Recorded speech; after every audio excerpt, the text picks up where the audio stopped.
'n wonderlike dag vir julle. Mag die Here jou seën vandag, die res van die week. Mag hy jou seën met alles wat jy nodig het en met sy woord, want dit is tog die belangrikste in ons lewe om in hierdie verhouding met God, met Jesus te lewe. So 'n paar dae gelede gesels ek en 'n paar manne hier by die koöperasie, die SSK, oor engele.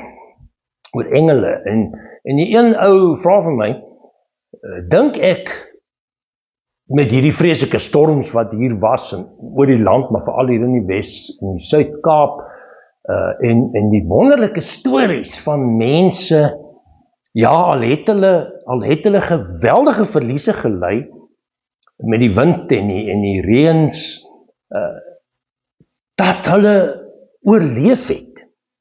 Mense wat byna dood was. Nou ja, toe praat ons daaroor of God ook sy engele gebruik om ons te beskerm. Ek glo dit.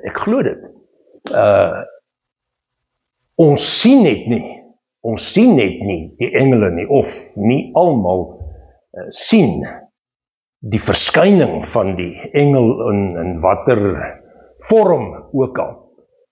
Dis 'n preek op sy eie. Ek sal eers vorentoe praat oor engele. Maar nou wil ek praat oor die belangrikste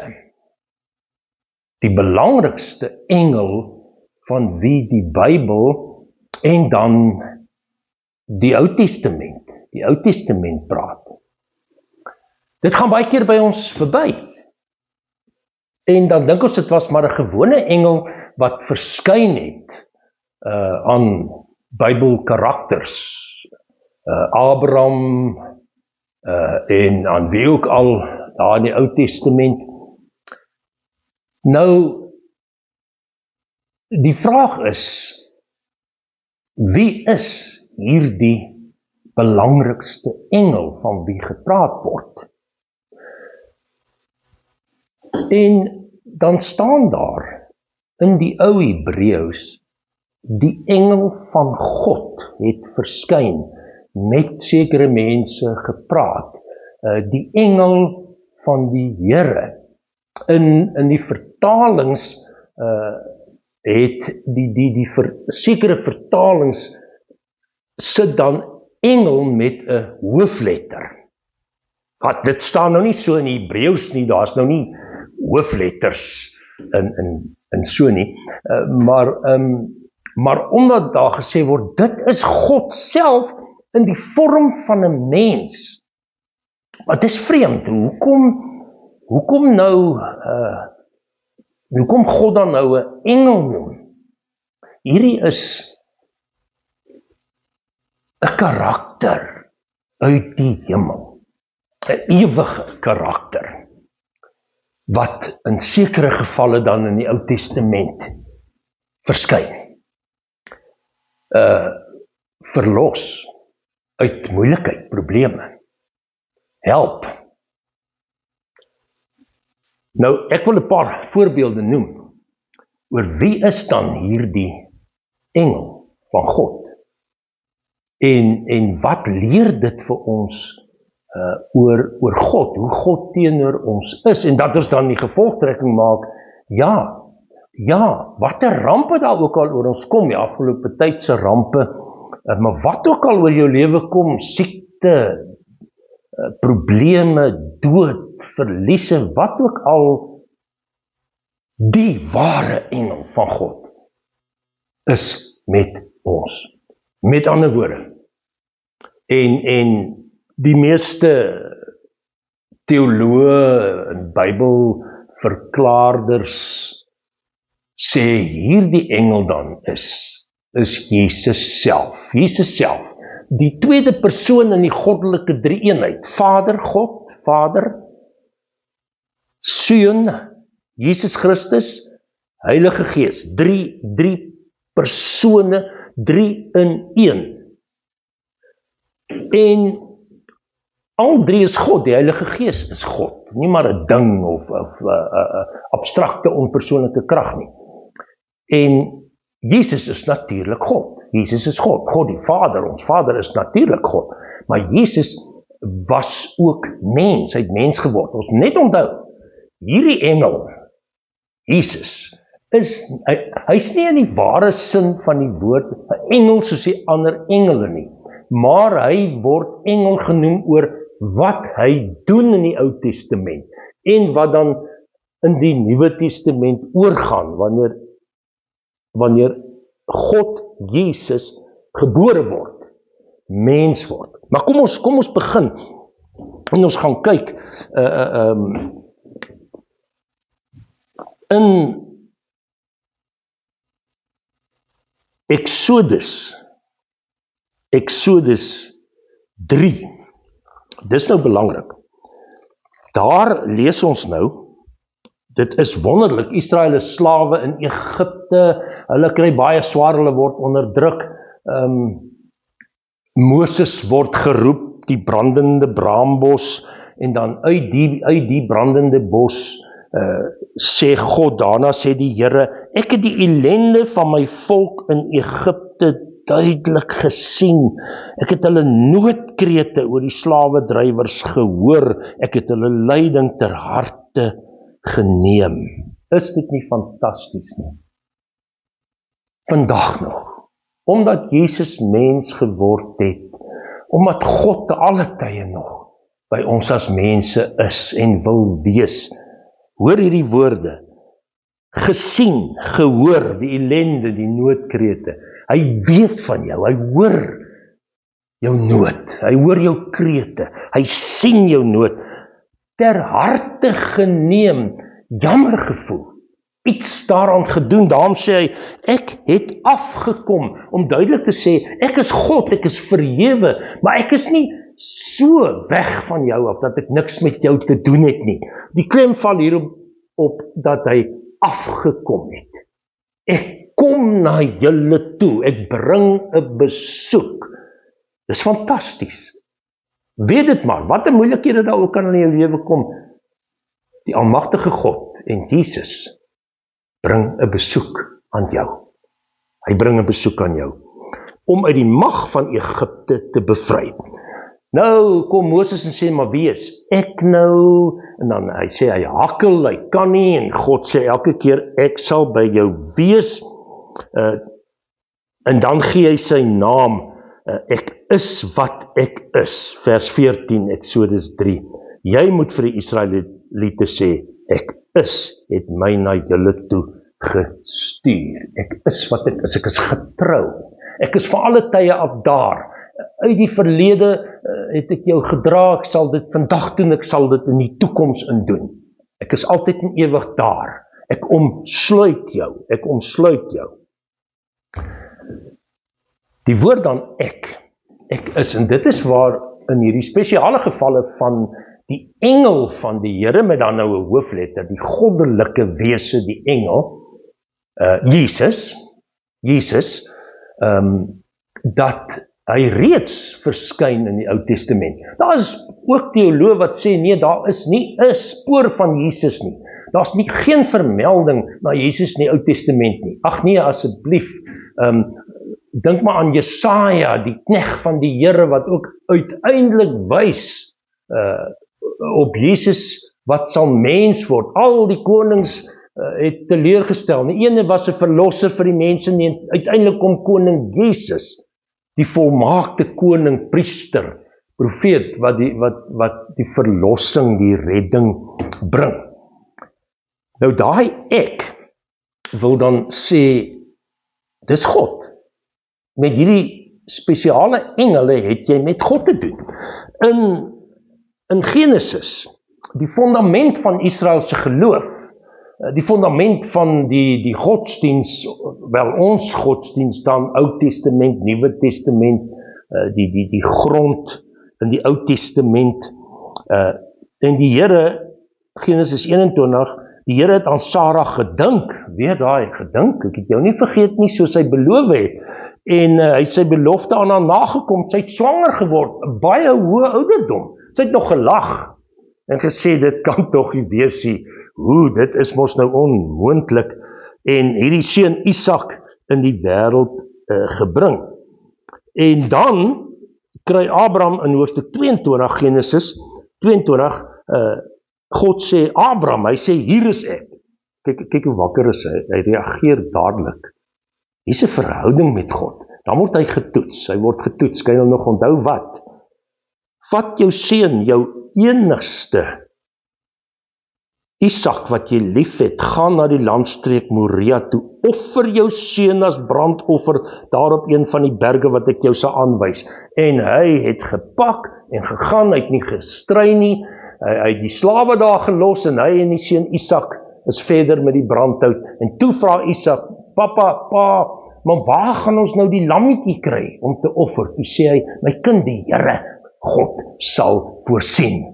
En toe kom daar 'n stem, hy het daai kind op die altaar vasgebind, nee, sy kry hoendervleis, sy enigste. Die belofte is aan hom gemaak, groot nageslag, enigste kind, hy gaan nie nog hê nie, en hy is bereid om daai kind te gaan offer, hy het God se stem gehoor, en dan kom die stem, net toe Abraham die mes vat, vers 10, hoofstuk 22, om sy seun te slag, is 'n grove woord nie, te slag, roep die engel van die Here, weer met hoofletter, hier in my Bybel, wel om te sê, Jesus, 'n goddelike wese, wat 'n opdrag mag gee, self, ek gee die opdrag, nee, moenie, hy sê, hier is ek, moenie iets aan hom doen nie, moenie iets aan jou kind doen nie, en toe staan 'n lammetjie, hy voorsien. Mense, hierdie is vir my 'n fundament storie, as dit gaan oor Jesus Christus, wat dan mens word, en gestuur word, hier die engel, Jesus dan, wat hier in 'n of ander vorm en stem verskyn, God kan dit doen, hy is God,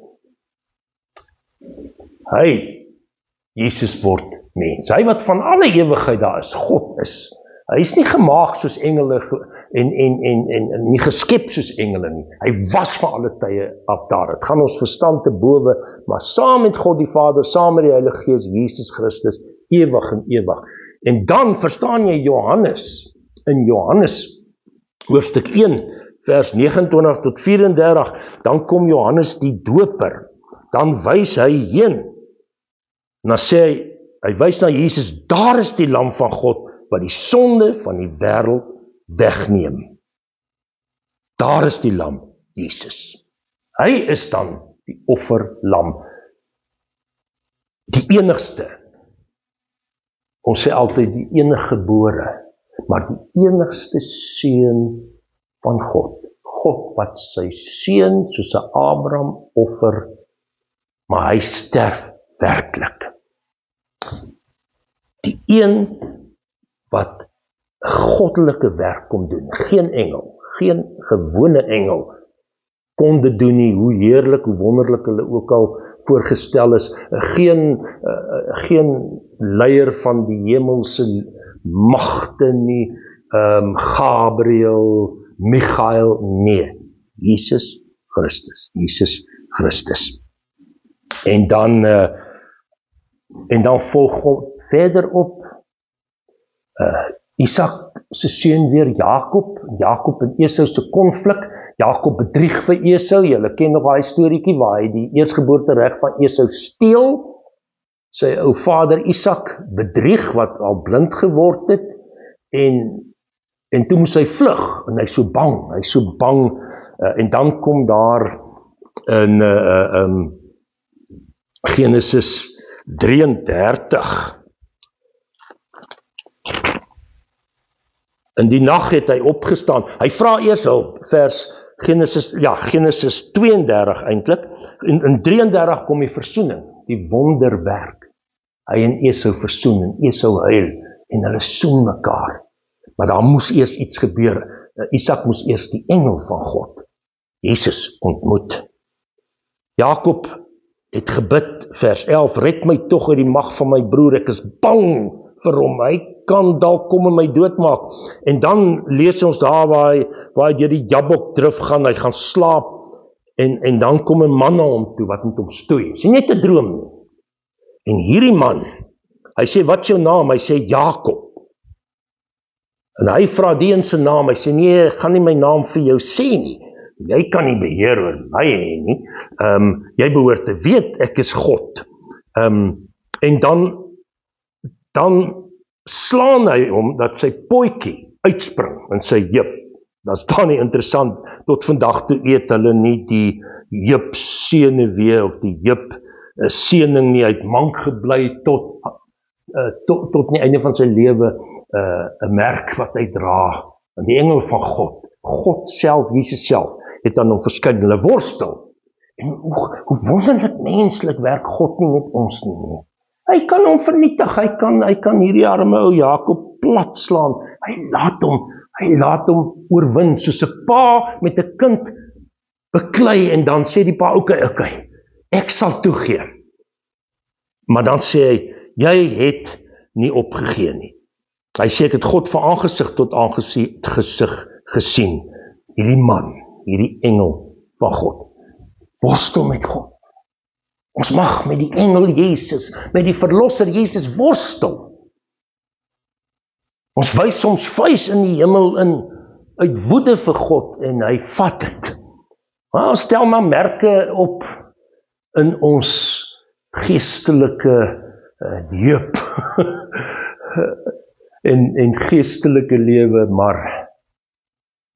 maar hy verander ons naam. Jakob bedrieër word Israel. God veg vir my. God veg vir my.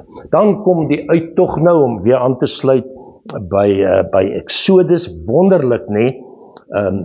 Hy stuur 'n engel, die engel van God, hoofletter engel, Jesus Christus self, God self, die Vader hou die toesig, God self, het agter hulle stelling kom inneem, en lees ons in Exodus, en plek ingeneem agter hulle, en dan lees ons weer, en wanneer hulle trek, het hy voor hulle uitgetrek. God trek voor jou uit. En as jy op 'n plek kom in jou lewe waar jy tot stilstand kom, dan is hy daar.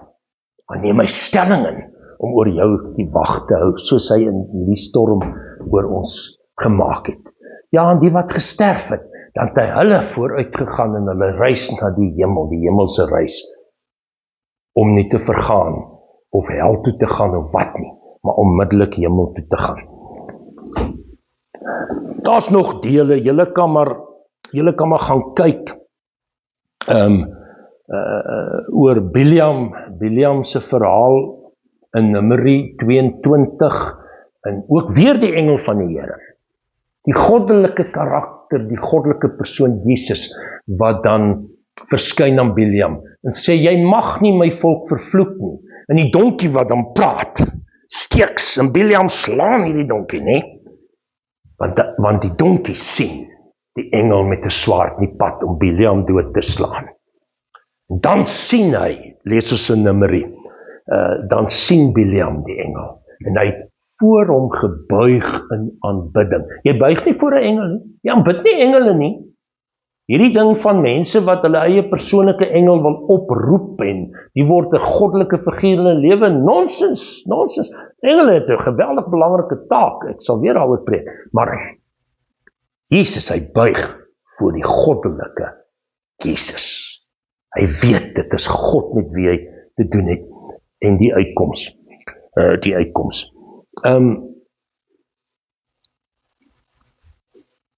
Ek wil terugkom, die take, oor die engel wat dan uitkoms gee, wat 'n boodskap bring van God die Vader, wat die uitkoms gee, die verlossing, wat doen hy?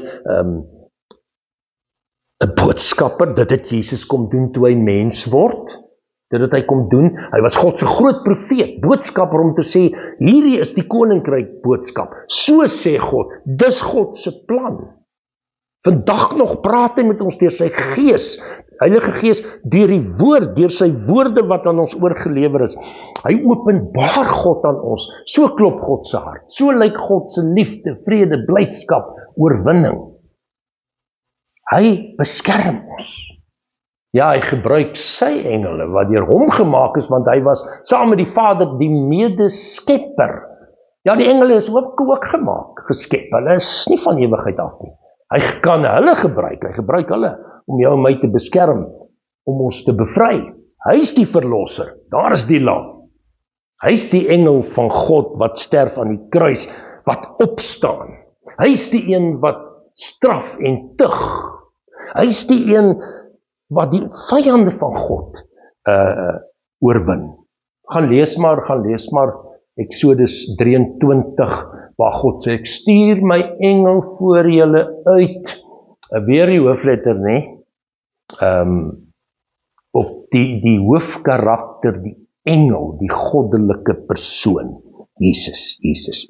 En dan, ek is. Hoeveel kere wat daai engel persoonlik praat, en dan die goddelike ek, Jesus. Want hy gedoen dit 7 keer, die volmaakte getal, 7 maal, ek is die brood van die lewe. Ek het hier aangeteken, ek is die een wat jou versorg in jou gees en siel, dat jy nie geestelik honger hoef te ly nie. Ek is die lig vir die wêreld, dat die duisternis in jou nie oorwin nie. Duisternis van rampe, sonde nie oorwin nie. Ek is die wynstok, julle is die lote, bly in my. Ek is die deur waardeur julle gaan. Daarom sê ek is die weg, die waarheid en die lewe. Niemand kom na die Vader toe behalwe deur my nie. Johannes 14 vers 6. Ek is die goeie herder. Julle is my skape. Ek is die herder van Psalm 23. Ek is daardie God van Psalm 23. Ek is die opstanding en die lewe. Ek het die dood, die lewe, die hel oorwin. Ek het die bose, die Satan, die magte van die duisternis oorwin. Ek sluit af. Ons kan nog baie daaroor sê, maar Hebreërs hoofstuk 1. In die verlede het God baie keer en op baie maniere met ons voorvaders gepraat, deur die profete, deur drome, visioene, deur engele, maar nou in hierdie laaste dae het hy met ons gepraat deur die Seun, Jesus Christus. God het hom, deur wie hy die wêreld geskep het, erfgenaam vir alles gemaak. Uit hom, Jesus, straal die heerlikheid van God. Hy is die ewebeeld van die wese van God. Ja, reeds in die Ou Testament het ons te doen met die ewebeeld van God. Toe het God al 'n pad begin loop om by Jesus uit te kom in die Nuwe Testament. Hy het vir geen engele gesê, aan wie van die engele het God gesê, jy's my seun. Ek sal jou vader wees, hy sal my seun wees. Hy het dit vir Jesus gesê. Hy wat verhewe is, u het die reg lief, daarom het God, u onder groot vreugde tot koning gesalf bo u tydgenote, verhewe bo alle engele, alle magte. Om hierdie rede moet ons kragtiger vasgryp, want ons het die engel van God, Jesus Christus. En waarom gebeur dit? Hy het mens geword, menslike vorm aangeneem, soos daai engel in die Ou Testament, die engel van God, die engel van die Here, hy self versoek, hy het gelei, dan kan hy die help wat versoek word. Hy het nie sonde gedoen nie, hy het oorwin. Dit gaan nie oor die engele nie, vir God nie. Dit gaan oor die nageslag van Abraham. Dit gaan oor my en jou, die nageslag, die geestelike nageslag van Jesus Christus. Dank God dat hy vir ons die engel elke oomblik gee en by ons laat wees. Amen.